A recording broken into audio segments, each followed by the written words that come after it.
Bem, a Lei 4591 de 64, que pode-se dizer estabeleceu de fato um regime jurídico particular para os condomínios em edificações ou condomínios edilícios, vigorou plena até a entrada em vigor do nosso Código Civil atual, que ocorreu em janeiro de 2003. O Código é de 2002, mas teve uma vacatio legis e passou a vigorar em 10 de janeiro de 2003.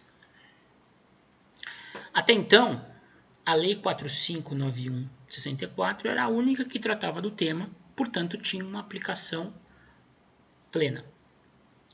Ocorre que o legislador do Código Civil de 2002 resolveu tratar do condomínio edilício dentro do diploma, dentro do próprio Código Civil.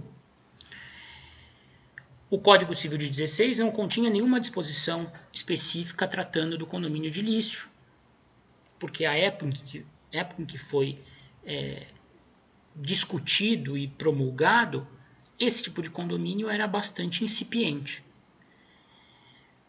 Como nos anos 2000 o condomínio edilício já era uma realidade consolidada e com muita incidência na vida dos brasileiros, o legislador do Código Civil quis trazer o tema, trazer a regulamentação do tema para o corpo da principal lei civil brasileira.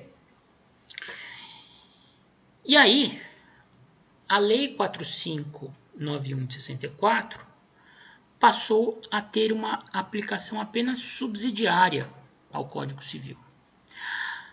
A Lei 4591 de 64, atualmente, aplica-se apenas naquilo que não contrariar o Código Civil ou naqueles pontos que o Código Civil, por algum motivo, deixou de tratar.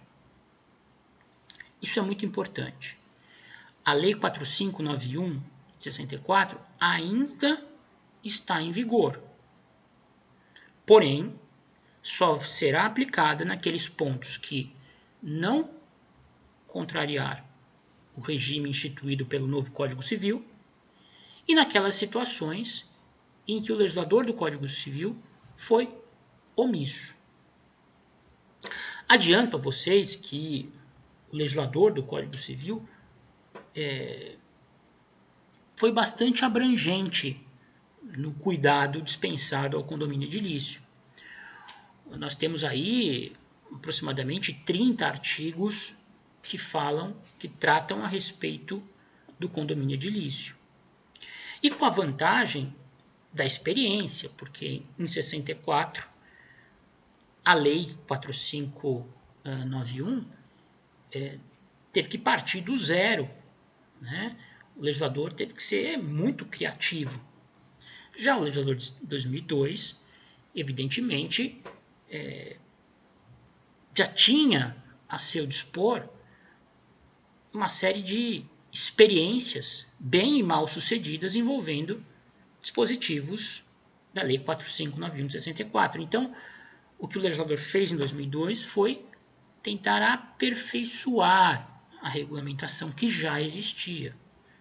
Em muitos pontos, o legislador acabou simplesmente repetindo aquilo que a Lei 4591 já dispunha. Em outros, ele procurou aperfeiçoar o regramento até então existente. Muito bem. Como é que se institui um condomínio? O artigo 1332 explica. O tema no Código Civil, condomínio edilício, está regulamentado entre os artigos 1331 até 1358, se não me falha a memória. Ok? Bom, no 1332, o legislador diz: institui-se o condomínio edilício por ato entre vivos ou testamento, registrado no cartório de registro de imóveis, devendo constar daquele ato, além do disposto em lei especial.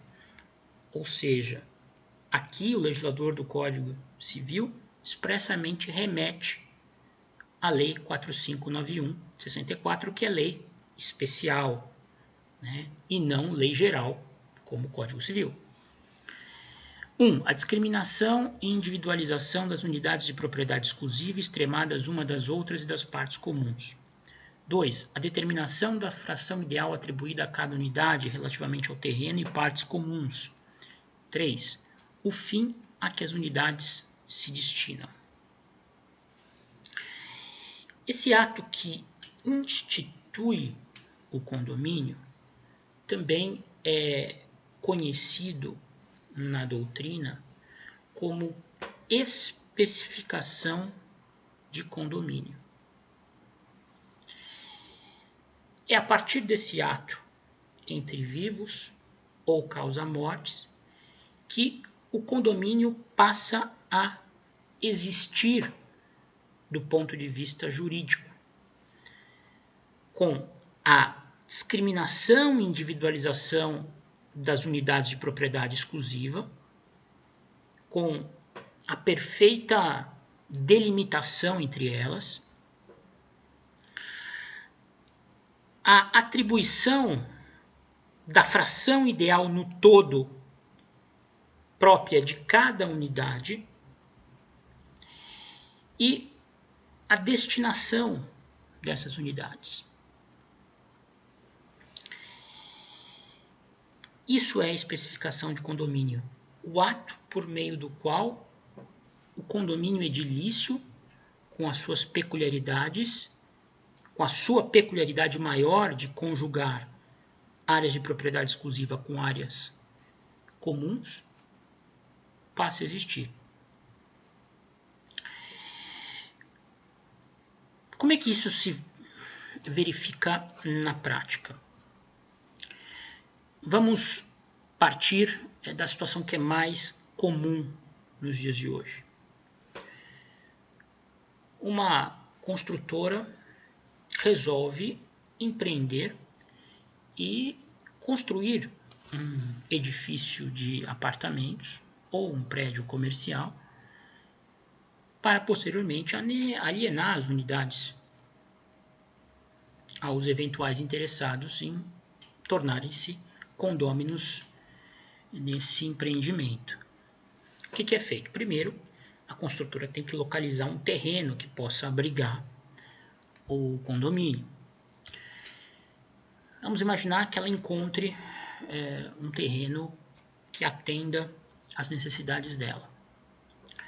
Às vezes é difícil você encontrar um único terreno que possa abrigar um edifício, né?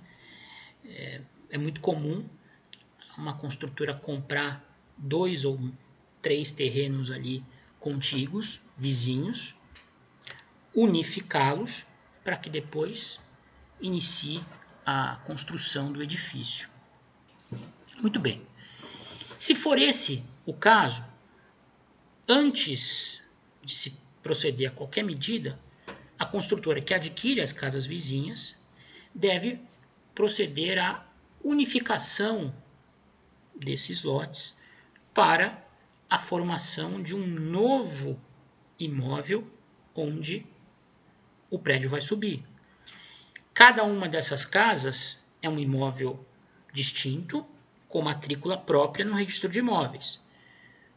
O que se deve fazer é unificar as matrículas, o que vai dar surgimento a uma nova matrícula dessa feita, abrangendo a totalidade daqueles lotes anteriormente separados. Feita essa unificação do terreno, a construtora vai iniciar propriamente a execução da obra. Para poder comercializar as unidades autônomas que ainda não existem, mas que irão existir quando encerrada a construção, a construtora deve promover a chamada incorporação imobiliária. A partir da incorporação imobiliária, o registro da incorporação imobiliária, a construtora ganha a autorização para poder comercializar essas unidades que ainda não existem entre os interessados de modo geral. Ok? Bom, essa comercialização muitas vezes é que vai propiciar à construtora recursos para ir subindo com o prédio. Às vezes a construtora já tem os recursos, independentemente da incorporação, mas muitas vezes a incorporação ajuda a obtenção, a captação dos recursos necessários para o desenvolvimento da obra. Muito bem. Concluída a construção, que deve, obviamente, obter autorização da prefeitura da cidade onde ela estiver sendo edificada,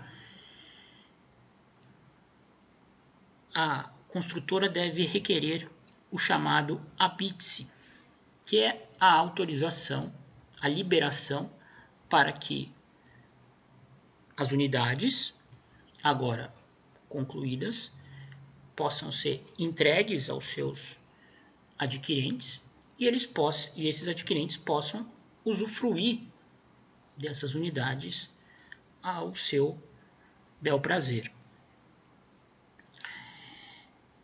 Quando obtido o habite-se, é o momento de se instituir o condomínio através da chamada especificação de condomínio. Nesse caso, o que ocorre é a especificação entre vivos. A própria construtora elabora um documento, a chamada especificação de condomínio, discriminando, individualizando as unidades, extremando uma das outras, identificando as partes comuns, atribuindo a fração ideal a cada uma das unidades, tanto no terreno como um todo, quanto nas partes comuns. Estabelece a destinação dessas unidades. Esse documento vai protocolado no registro de imóveis e passa pelo crivo do tabelião.